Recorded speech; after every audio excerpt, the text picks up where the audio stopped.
So I never used this one before, so we're gonna see how this works. Okay, so we're Okay. asking. So So far, it seems okay so far. I had to download Chrome though, because I use Safari, so I had to download Chrome.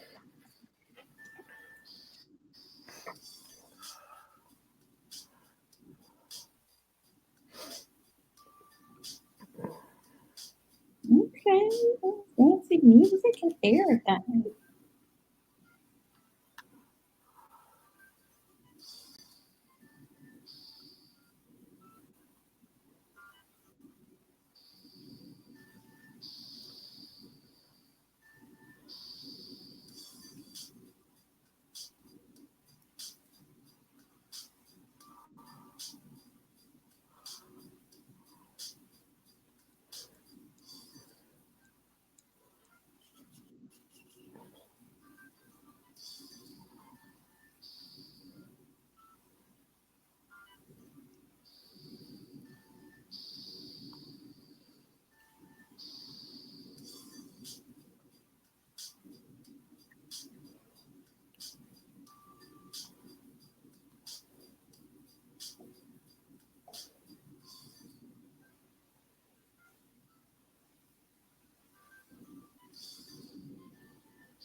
I had to share. Were you sharing, Siobhan? I am. I'm Okay, cool. This is what I was doing. I'm sharing. So, guys, we are here. We are live. Let me give y'all a disclaimer. Ashley is sleepy. Okay. Let me tell you about Ashley. Let me tell you about what I did. So, I laid down on my couch beforehand, and so I'm sleepy. So I'm gonna try to perk up over here in a second. Siobhan looks nice. Look at her, makeup on, I just got necklace, and all cute and fancy. And I'm over here in my pajamas, but it's gonna be okay. We're gonna keep rolling. it's okay. It's So, it's it's real lipstick. That's all. Just well, you look cute. I look a mess, but it looks cute. It's okay. Y'all see enough videos of me, so enough Facebook pictures to know, it's okay. So today we are talking about how to hoe properly. So Siobhan has this book, and Siobhan, I'll let you talk about the book, and then we're going to talk about the different rules to hoeing properly. the essentials. The essentials. Go ahead, Siobhan. Introduce your book. The essentials. So, hello, everyone. I am Siobhan L., the creator or creatrix of Stay It With Sex, which is a community conversation that is ever evolving, talking about the synonymity between sex and spirituality. And we are talking about how to hoe properly. And I am pro hoe, hashtag pro hoe. I am pro hoe, and I talk about hoeing responsibly. I talk about hoeing in alignment, and how to put together a whole bath to cleanse your whole spirit so that you can hoe with joy and pleasure. So let me say this before we get started. So I'm going to give away a free ebook of her free ebook. So there's two things you need to do in order to get the book. You need to, one, tag two of your friends in this live broadcast, and then two, share it on your page. So, and then you'll be in the running to get the book, How to Hold Properly, the guide.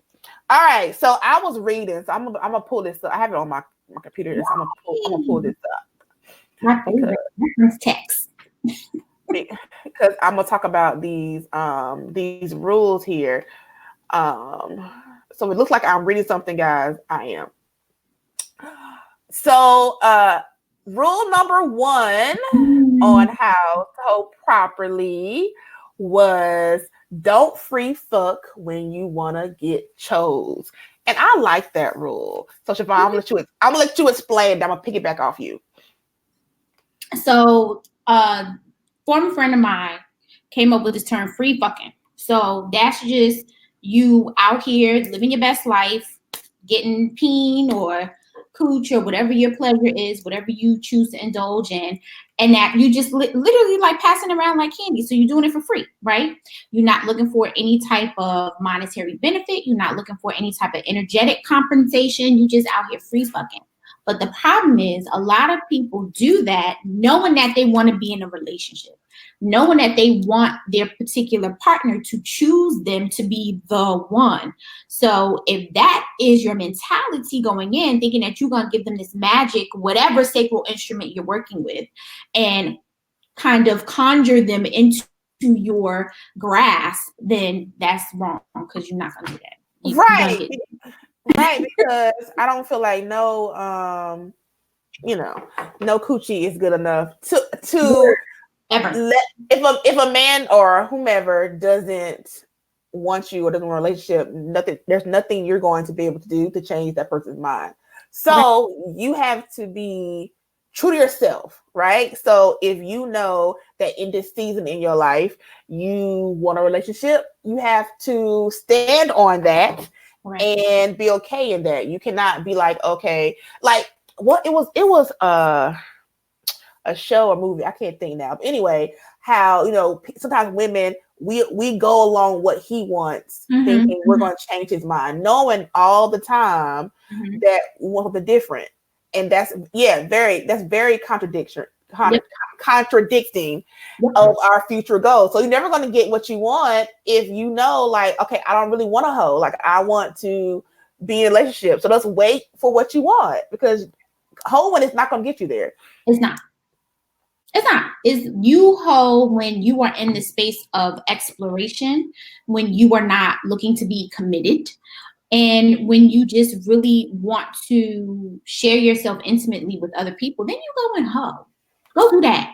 If you're not ready to be in a space with someone who wants to be in a settled type of relationship, then you go home. You go live your best life. But if that's not what you're looking for, don't hoe if you want to get chose. Like, don't free fuck if you want to get chose.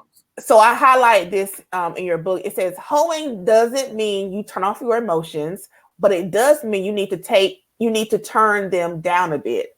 If you want more, exercise your throat chakra, stand in your truth, and speak up. Facts. And that's something that very, because when you hoe, and you're gonna get into this later on. So never mind, I'll wait till you get down to the next one. Let's go where the spirit is taking you. No, I was gonna say, like, when you hoe, like you really can't be that attached. But there's a whole rule on attachment, so I'll just wait. I'll wait. I'm jumping ahead of myself. All right. So in rule 2 says, don't create attachment. See, here we go. So why is this rule important? This rule is important because when you are living your best life and hoeing and doing whatever you want to do, when you start to attach yourself to people, then you start to create expectations. Attachments always equal expectations, because when you attach yourself to someone, you then become immersed into who they are. You start to really get involved in who they are. And then once you see that maybe there's some commonality there, you start creating expectations in your head.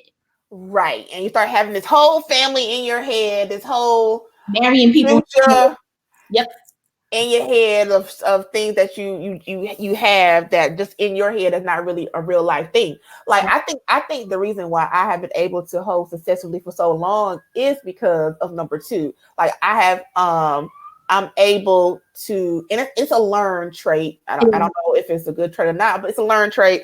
I'm able to separate the act from feelings, right? So we can have sex, and I can just have sex with you and keep it at that. Like, I can compartmentalize it based on what it is. Because so that's another situation for another day.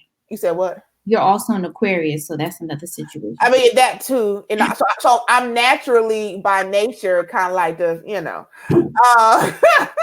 so you throw that in there with the fact that I've learned some coping skills along the way. So you get this whole person who just like, detached. I'm not really detached that much, but I am detached on certain things.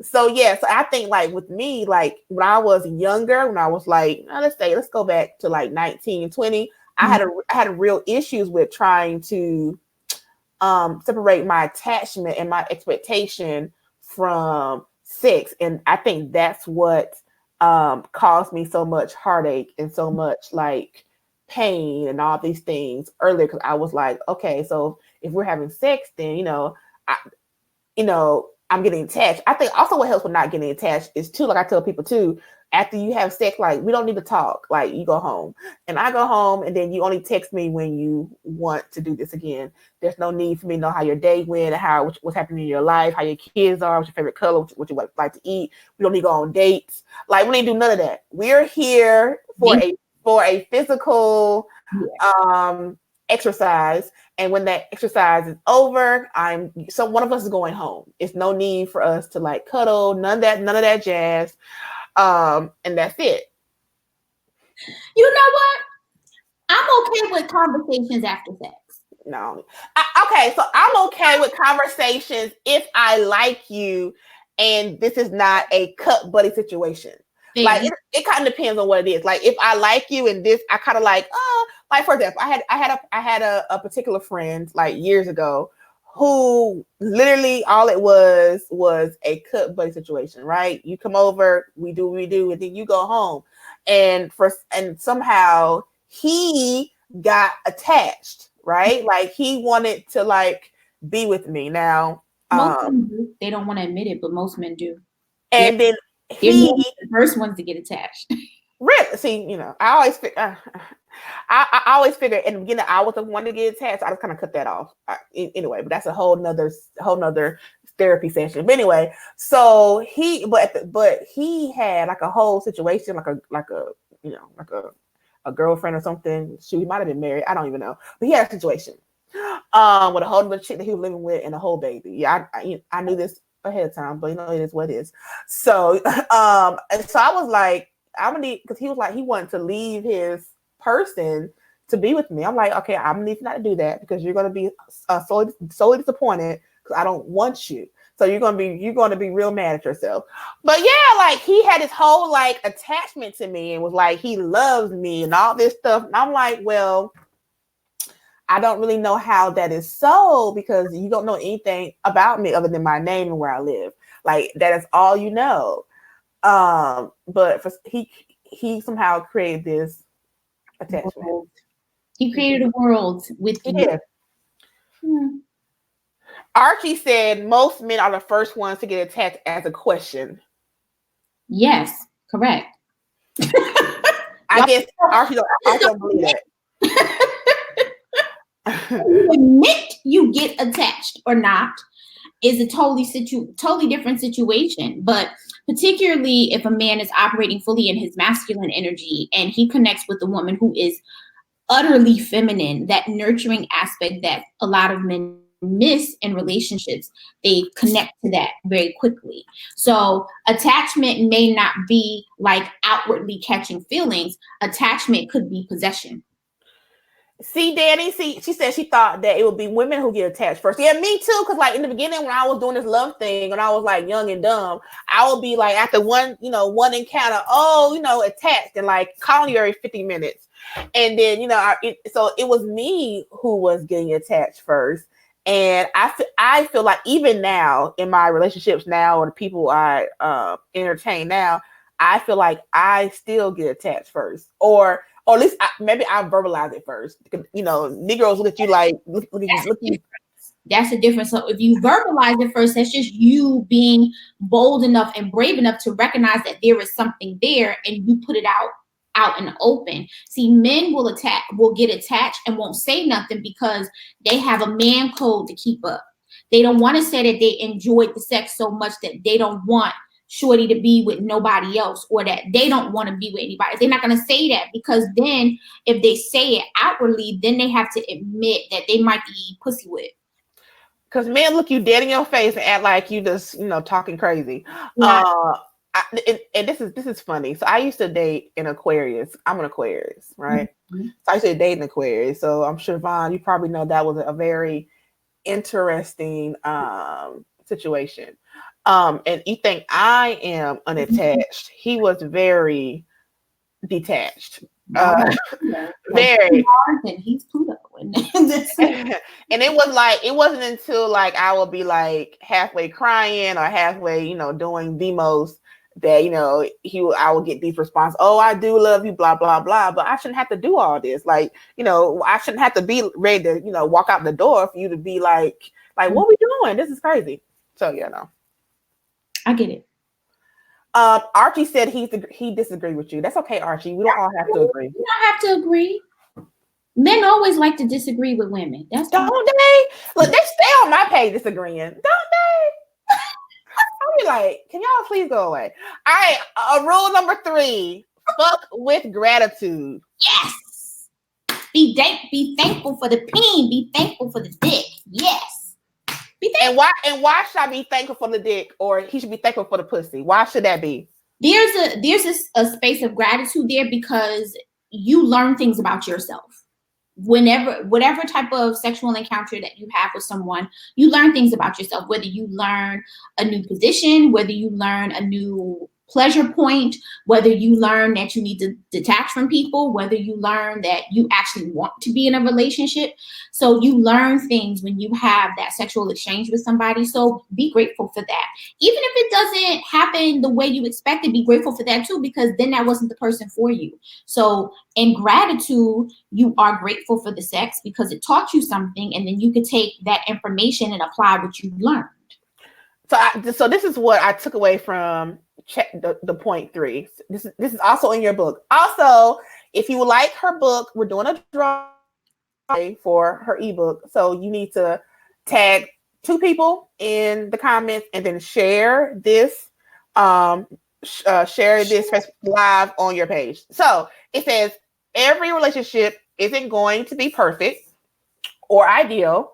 The point is to recognize the parts that feel good, the parts which keep you warm and heart centered.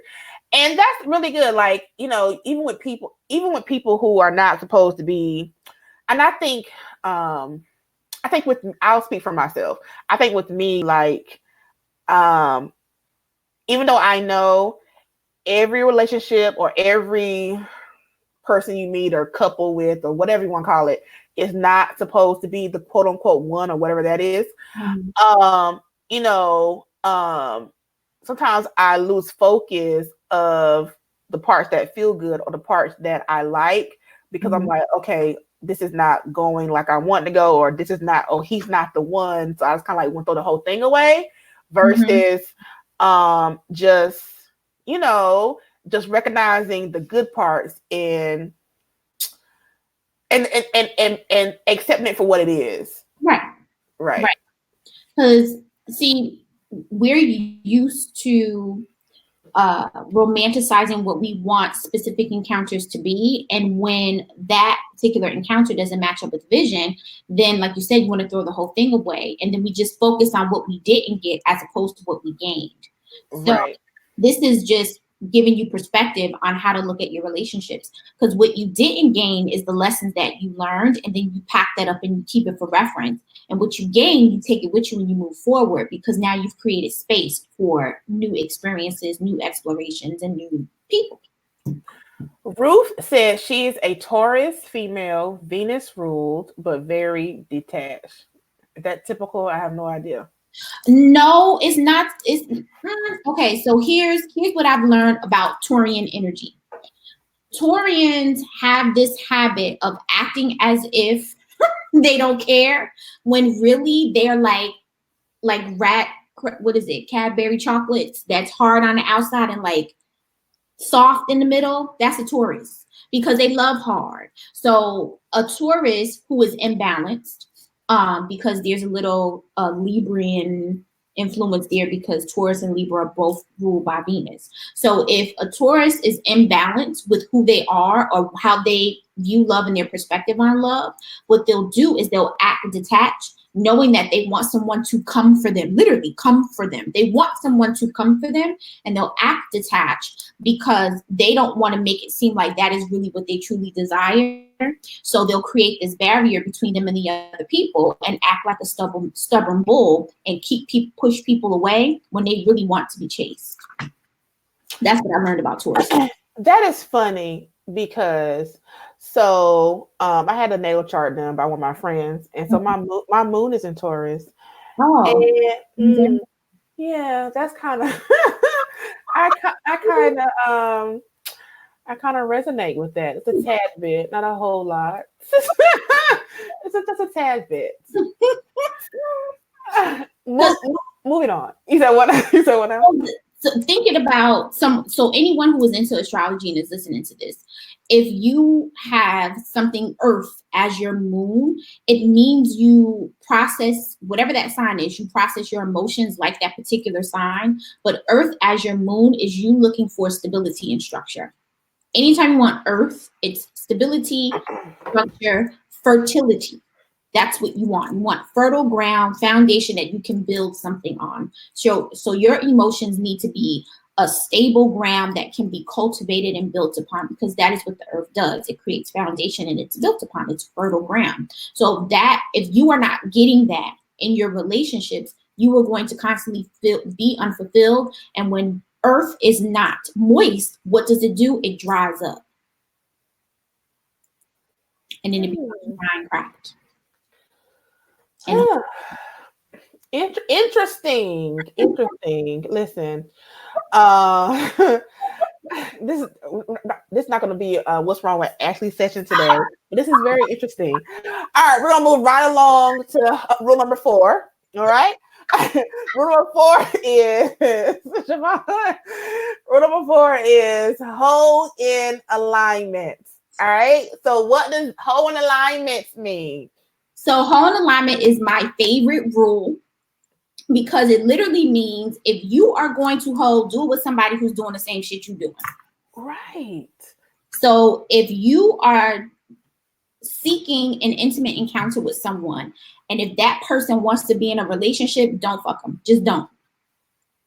Because what they'll do is they'll rearrange, whether they're male or man or woman, whatever, it doesn't matter. What that person who is in the relationship will do, specifically if they like you and they're not strong in who they are and strong in their convictions, what they'll do is they'll rearrange themselves to be a part of your life. And you'll think that you two are on the same page when you're not. And then when that person gets attached to you and you out here living your best life, doing whatever, going to dungeons and swinger parties and nudist colonies and doing whatever it is that you do. Right. You are out here doing that. That person is expecting you to, at some point, find favor in them and settle for them. And if you and that person are not on the same page, it's going to be a conflict. And in order to figure out if you're holding in alignment, that means you guys have to communicate and you have to be honest about what you want. Yep, correct. So if I'm not honest about what I want, or if I think sometimes women say, oh, well, I thought he wanted a relationship. This is what I learned about men, right? In my young years of being here and dealing with them, men tell you exactly what they want, and then sometimes we kind of interpret it how we want to, but men typically say, I'm not looking for a relationship. I'm not ready. I got school or whatever, and whatever reasoning they have, right? It's a whole buku of reasoning, but that is their truth. They mean that, right? So we can't think, okay, well, I'm going to cook for him, clean for him, show up for him, love him, whatever enough to make him change his mind. Now, sometimes they do change their mind, but it's because they wanted to. It has nothing to do with per se us or what we are doing. They have to do it on their own. Yes. So yeah. Very true. Very, very true. And so the misconception with that is, or just hoping that someone will see you is how you like really fuck yourself up. Because if they don't see you from the beginning, then they're never gonna see you. And when they do, if you've had to manipulate and maneuver it, then it's not a genuine connection. Yeah, and do you even want that? Like, I personally feel like for a large part of my adulthood when it came with men, I was trying to wait for them to see me or whatever that was. I felt like they didn't see me. I felt like I was invisible pretty much. And then, they will always come around or try to come around after the fact. But it's like, do I even want you now? Because, like, after all of that, it's like you didn't really show the effort in the beginning. And now all of a sudden, I cut it off. And now you like scrambling because your energy vamped. Right. It's not even that you particularly want me. You just know, like, oh, I'm kind of acting different or something's happening. And that's what it was. Access. So, quick story about the whole guy. Full transparency. The person that I'm getting ready to talk about, not even connected to me on Facebook. Instagram is a different situation. Facebook, no. So, the inspiration behind the whole guide was me dealing with a dude and really just trying to not feel my way through not marrying somebody in my head, but not trying to create expectations and really just have an intimate encounter with someone and develop companionship with someone. And in the beginning, this particular person asked me if I wanted to know about whatever was happening with him. He had a baby mother, had kids, blah, blah, blah. I was like, no, that's all I need to know. Are y'all together? Are y'all still sleeping together? No, we not having sex in 2 months. All right, cool. Are y'all living together? No, we not living together. All right, cool. So that's it. That's all I need to know. I don't need to know if you, I just need to know if you double dipping. Because if you double dipping, then I need to move accordingly. But if you ain't double dipping and it's just me, then all right, cool. I don't need to know nothing else about your personal life. Fast forward, like 3 months later, I find out he's engaged. And been engaged the whole time. And just like a nigga. Don't tell me one. Just like one. Go ahead. Engaged the whole time. They weren't together. He thought the wedding was off. She supposedly did not, and somehow an engagement took place. Whatever. So as I was, and I didn't get upset because I didn't ask. So I recognized that if I had asked or just said, well, you know what else do you want to tell me? If I had asked or you asked him, was he with her, didn't you? What'd you ask? I asked, were they together? Were they still sleeping together? He said no. So he wasn't having sex with his fiance? No, he wasn't. And he said the situation was complicated. And I was like, you know what? I don't want to know what that means because if I know what that means, I'm a fixer. So if I know what that means, somehow I'm going to get entangled in your shit and I'm going to try to fix it. Okay, yeah. I want to do that. In my mind, I wanted to approach the situation from a totally different perspective. He was willing to explain what that meant. And I was like, you know what? So now I'm curious. So he was engaged. You found out he was engaged. So were they about to be a wedding or something? No, they got married. They got married? They got married. Okay, so hold on. So he was dating you and had a fiance. Right.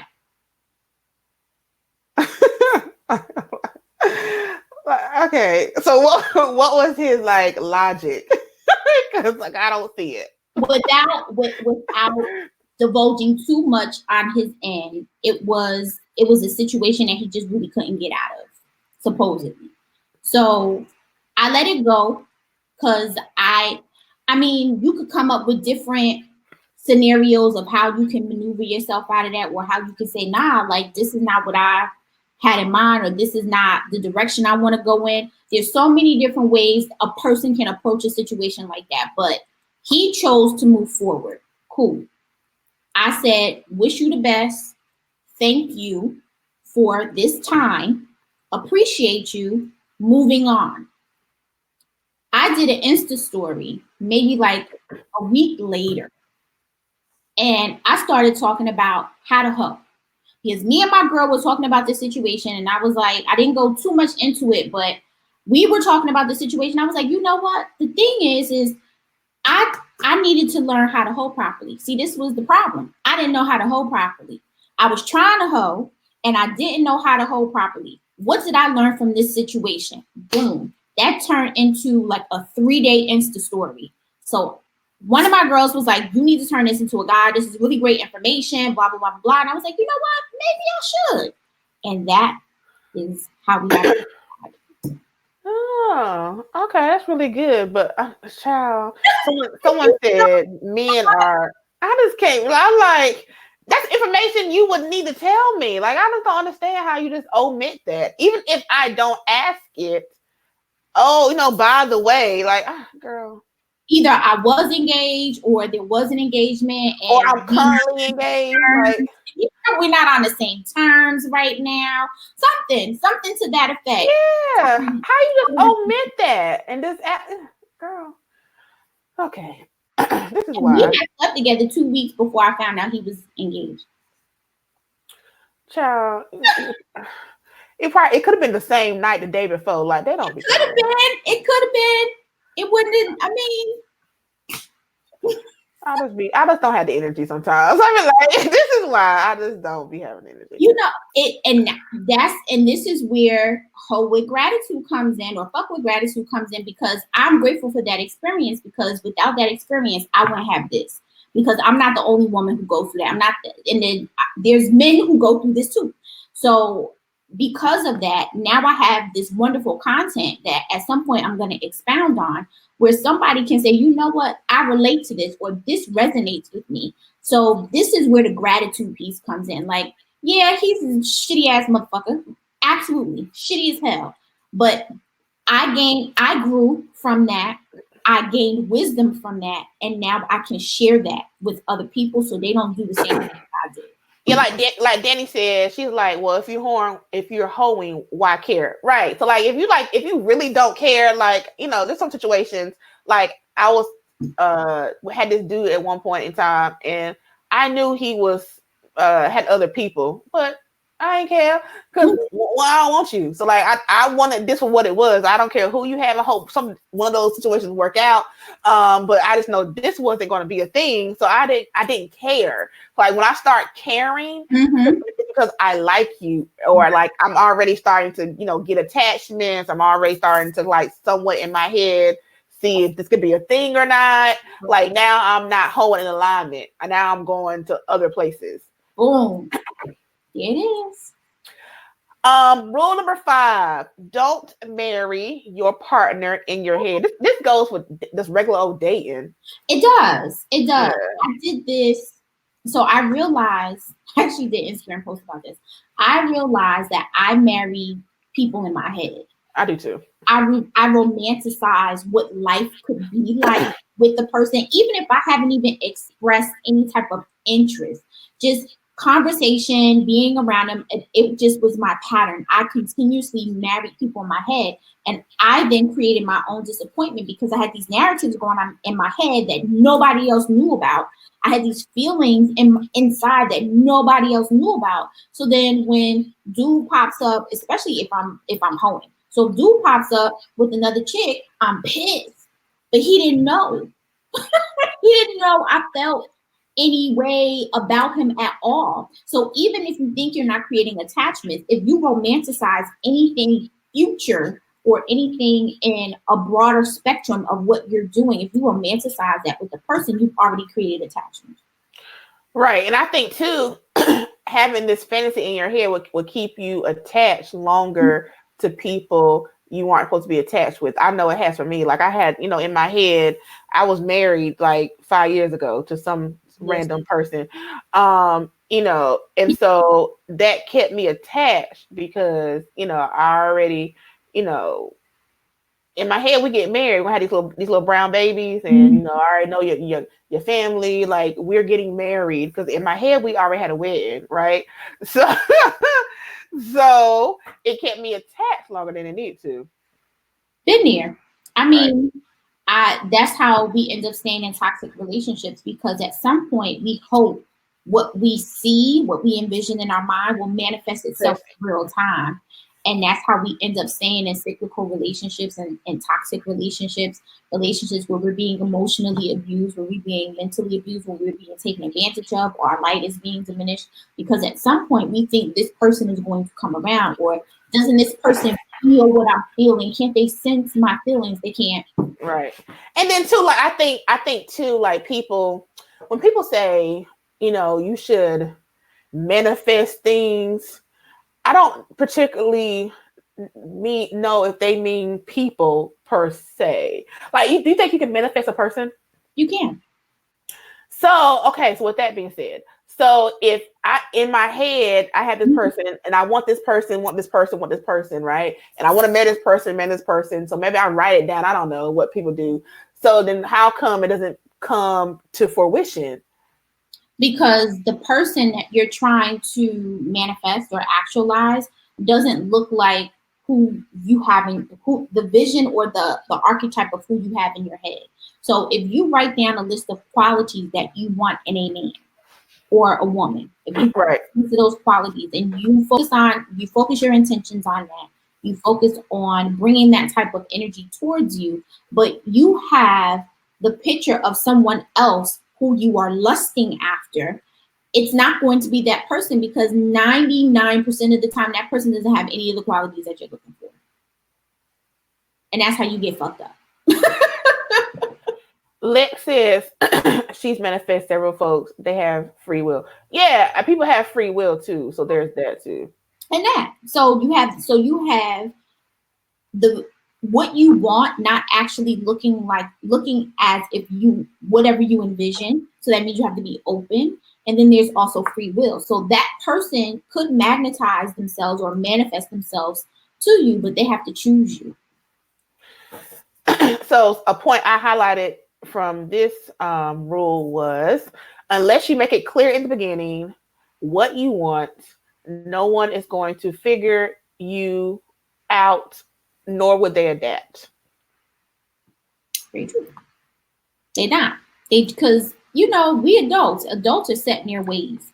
So if you try to create space for a person, it's almost like the saying how you don't give the cow before the milk, or something to that effect. Something my grandmother says. So if you create space for this person and you give them everything that they need or that you think they need, hoping that they will see that you are providing this space, this comfort zone for them, you're expecting them to adapt to that. They're not necessarily going to adapt. They're going to take what you're giving them, but they're not going to adapt to that. They're not going to automatically feel like, oh, well, maybe we are a puzzle piece and we are in sync and we are harmonized and we fit together. They're not going to do that. They're just going to give it and keep it pushing. Right.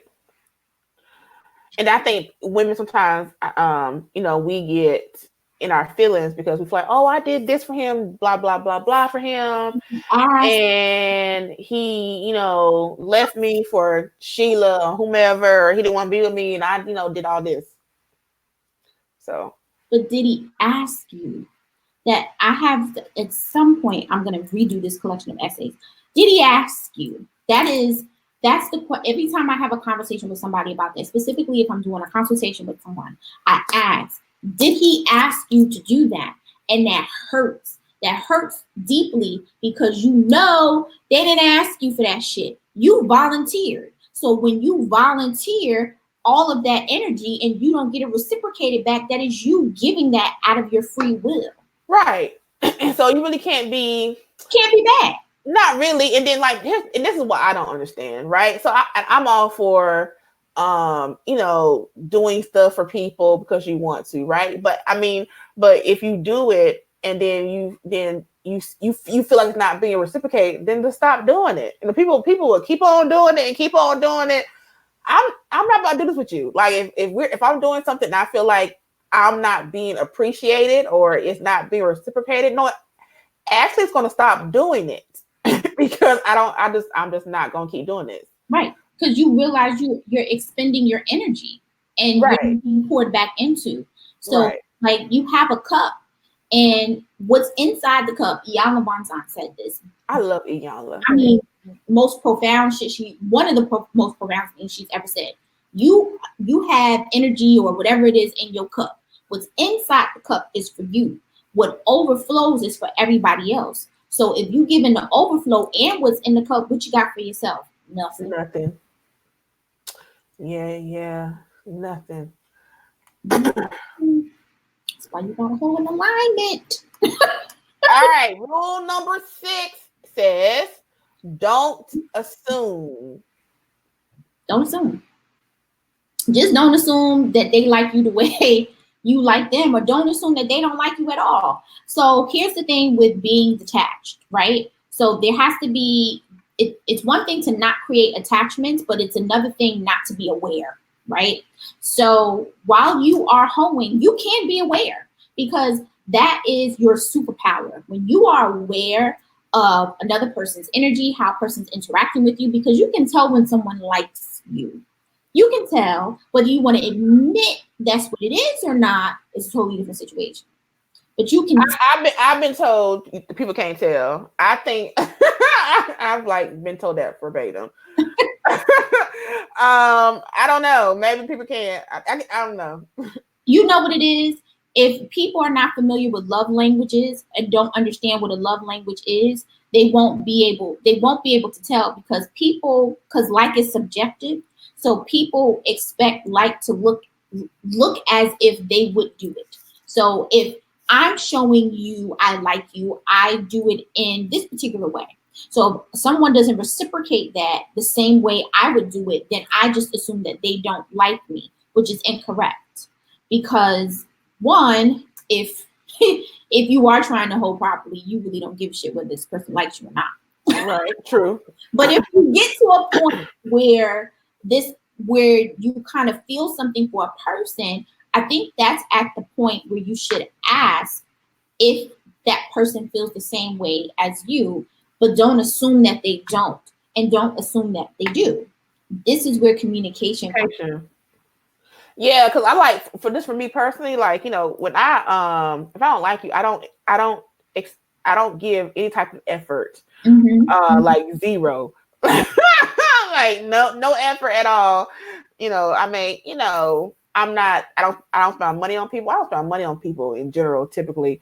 Not I'm men when I say this, but like, like I'm not spending my money on you.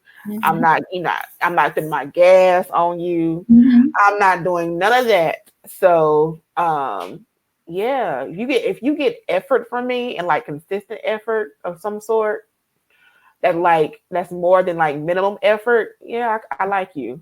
Right. Or at least there's an interest there of that person's well-being. Yes. Because actually don't put no effort in. Ask my friends. They're like, oh, you like him. Damn sure do, child. Because All right, so let's see.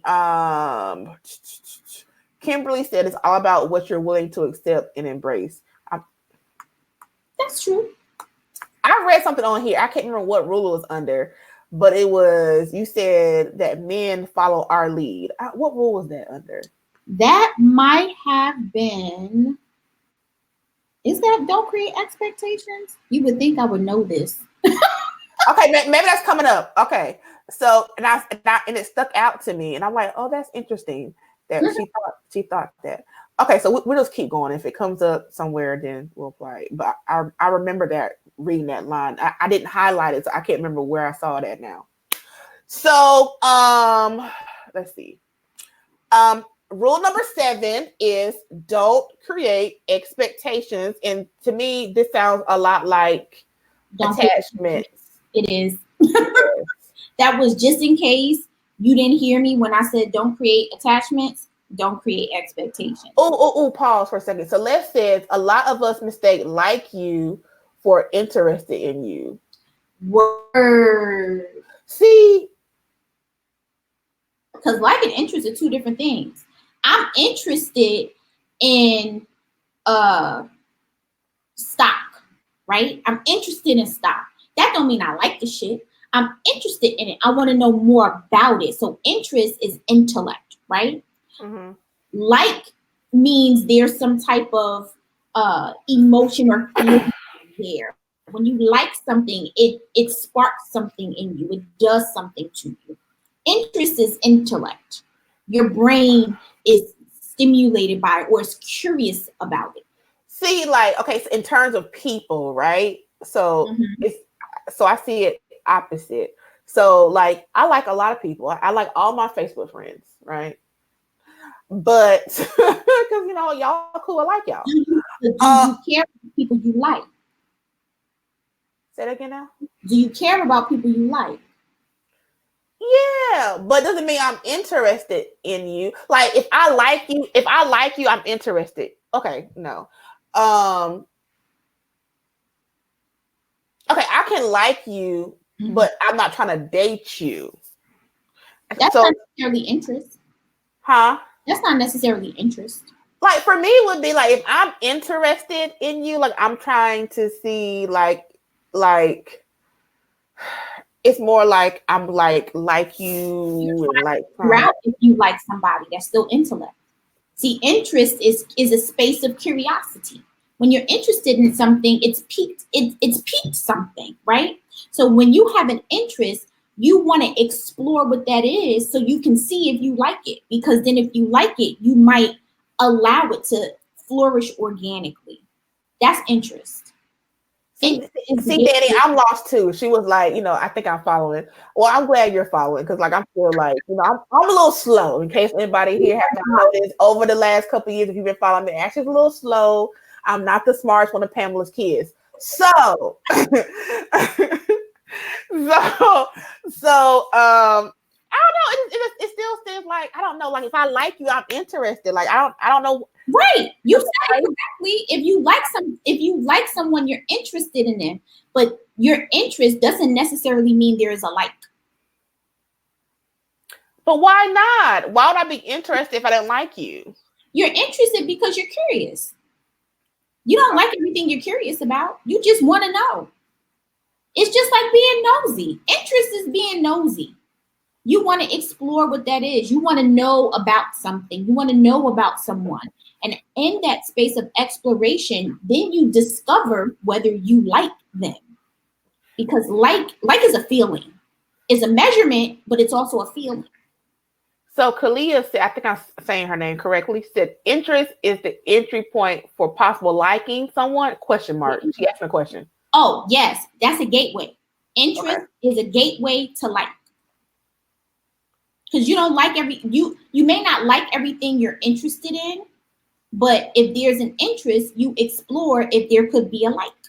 Now that is true. Like now in like jobs, okay, outside of people, like I have all these different interests. Like I think I may be interested in being a bartender, but You might not like that shit. but I don't like it. I don't like being out late, so that's not for me. So I have interests that I may not actually like, or I won't know if I like them until I explore them.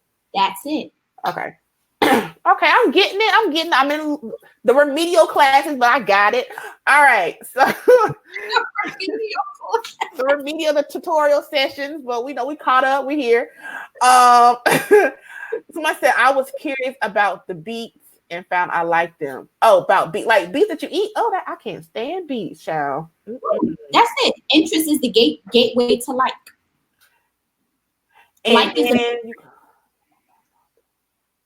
And so then you come outside, talk to a hot ass dude, and there's nothing but empty space, and you're interested in his pics, but don't like him. Okay, that makes sense.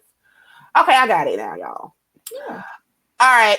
Okay, so rule number 7 was don't create expectations. So explain the difference between that and not creating attachments, because it sounds the same. No, it is the same. It is. Okay. So the thing is with not create. So you don't create attachments, so you can avoid creating expectations. Because once you've created an expectation, you are now attached. True. Which one comes first? Attachment comes first. Okay. Because if you're not attached to somebody, you don't have an expectation. So that was like that was a follow-up. It was don't create attachments, but just in case you didn't hear me or you wanted to act like you didn't hear me, I threw in don't create expectations.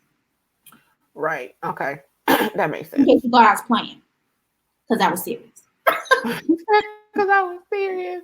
All right, and she number 8 is keep a schedule.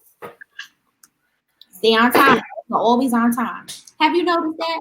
Hoes are always on motherfucking time.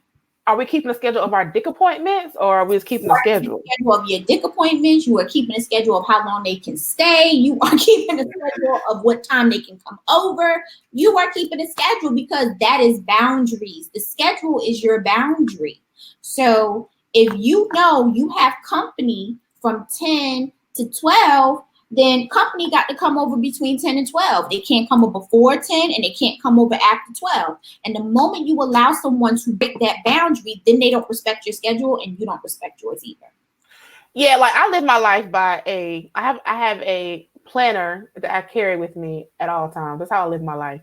Because how my mind works, I have to write stuff down and I have to see it. Anyway, long story. So, I always be telling a lot of my personal business on these Facebook lives, but it don't even matter. And I think these people are my Facebook friends, but there's no name, so you don't know. Anyway, so this one particular guy I was seeing like a few years ago. I told him, you can only come to my house at like 7:30 or something like 8:30 or I can't remember what time it was. Right. So dude would like try to come here and it was like not at the time. I'm like, nigga, did I not tell you yesterday you can only come at 8:30? Like this is not gonna work. And then he'll be like, oh, so you don't want me to come at no, I know.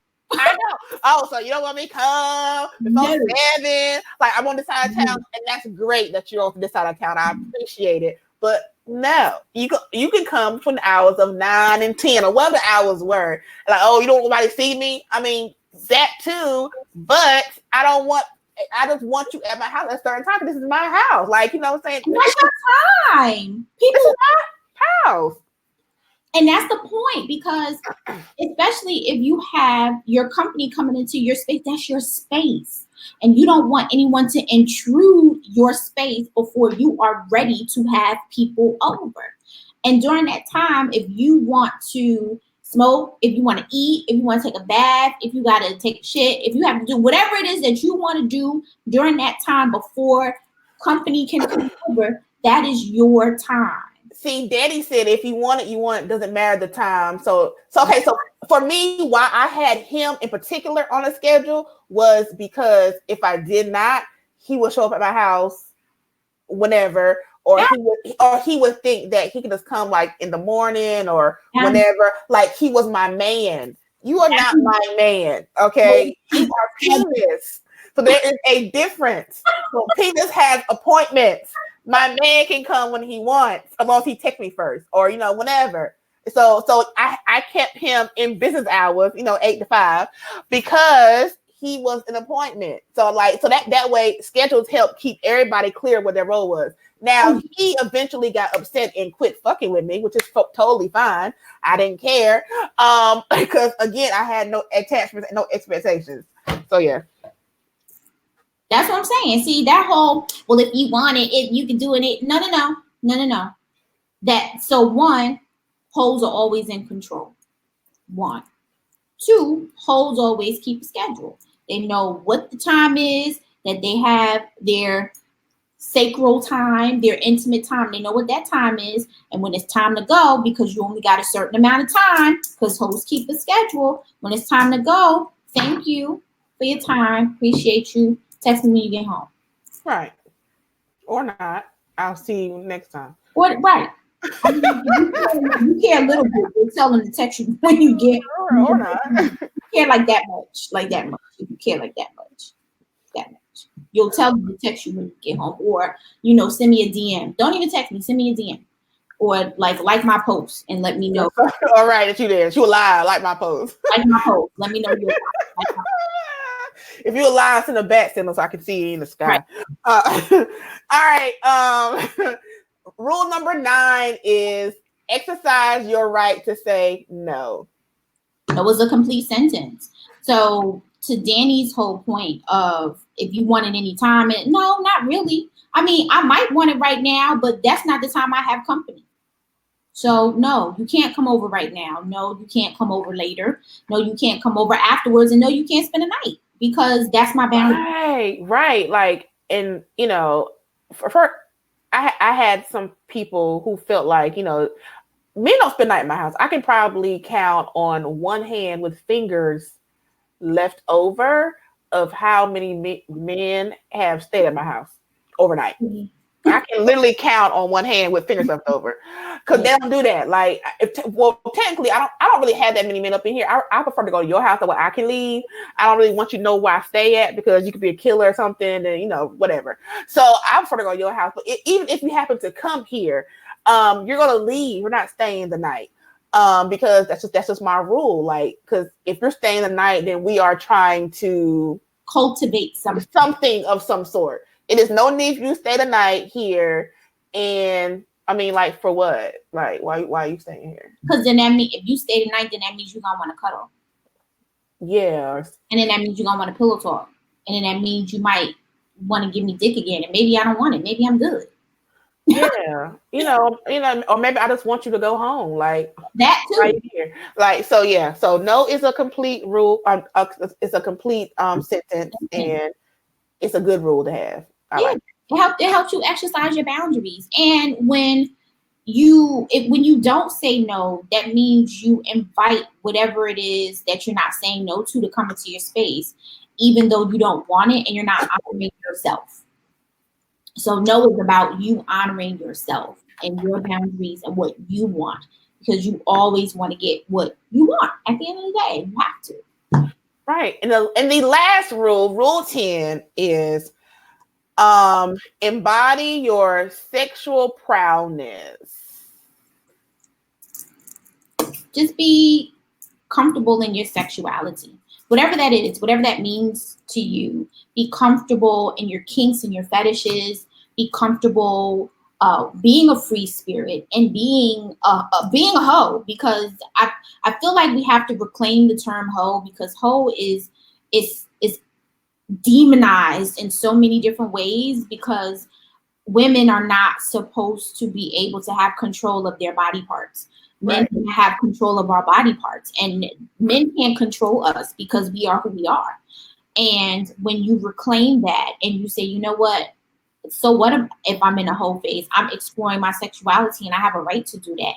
And I have agency over my body and I have permission to do so with my body, because I want to know what my pleasure is, because I'm not going to enter a sexual encounter with anybody not knowing what my pleasure is or how to please myself, so that I can communicate to my partner what that is. So I'm going to stand in my sexuality and I'm going to be firm in that. So, question. So, if somebody wanted to, because I get this question quite frequently, is somebody who's like 30 or something, or recently got divorced, and they want to have a whole phase, and they never really had one when they were younger. How would they go about doing that?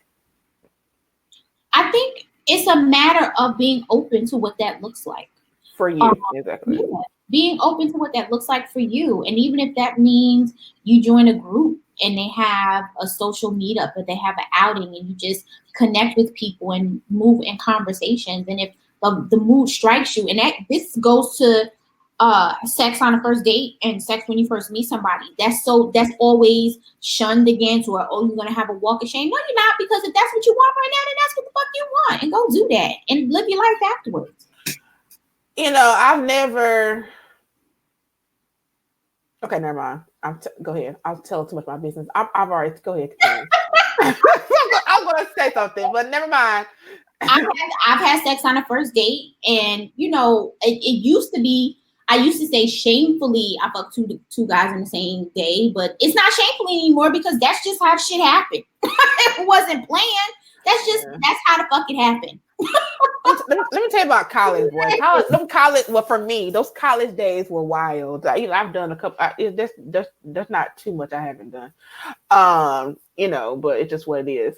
So like I was telling them, I said, you need to figure out what that looks like for you, because some people automatically assume with a whole phase you have to, like, fuck all these dudes, and you don't. Correct. And I don't even, like, as someone who was like 34 or whatever, I don't even like suggest doing that. I did it when I was younger because I didn't know any better.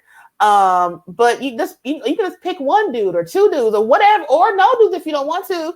I think the whole phase is about just learning you and learning what you want and your boundaries and being able to speak up for yourself and be able to, not settle and be and be able to get what you want without shame and without regret and just be you and be proud to be that, whatever that looks like.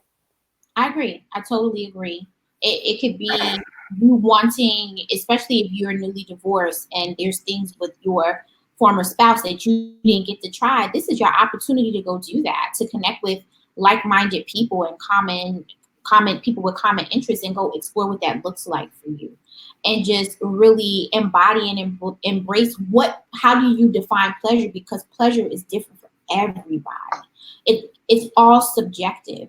And once you understand what that is for you, you can then teach the person that you're with how to reciprocate it.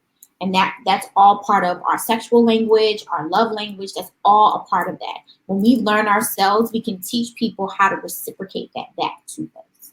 And that's the important part. All right, Siobhan, tell people how to find you. You can find me on Instagram, Say It With Sex, or Siobhan L on Instagram.